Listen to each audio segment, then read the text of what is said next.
For more on this, we are joined by epidemiologist Professor Michael Baker. Kia ora, Michael. Thanks very much for speaking with us tonight. You, of course, have been a very vocal supporter of mask use. What do you think about dropping these mask mandates? Well, kia ora, Ingrid. Look, I think when you look at the wording, no one's actually talking about dropping mask mandates. It's actually fine-tuning them. And it's a question of which environments do we need masks in. And they have the huge benefit that they really interrupt transmission very effectively. It means that people can get on with work and school and so on when we're wearing masks and get on crowded transport. So they're actually a very helpful tool. And at the moment, the suggestion is that we might reduce the settings where they're used, where they're required. So how would you like to see that work? Where should they be reduced? Well, this is where we've got a huge amount of evidence, and we've got more than 2 years' experience with this virus. So I think this requires evidence, and I think the government should be doing risk assessment and then looking at how the settings should be changed.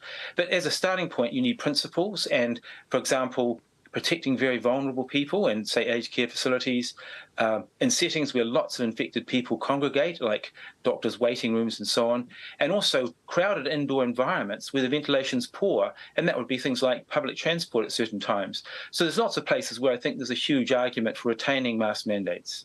You've described the traffic light system as out of date. Why is that?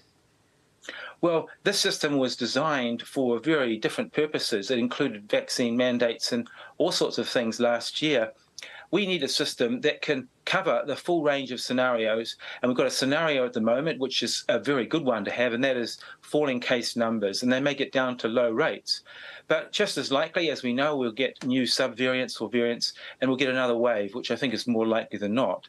So we need a system that can adapt to this range of scenarios, and I think it should be quite straightforward to develop that based on what we know. Aren't we all systemed out though? We've had the alert levels, we've had the traffic lights. We need another regime here.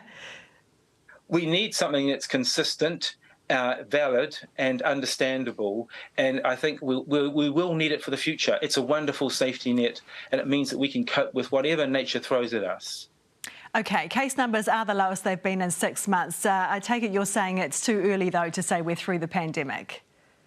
Yeah, I mean, this comes down to a definition, but the general concept is that when COVID-19 becomes a predictable hazard, then we're through the pandemic.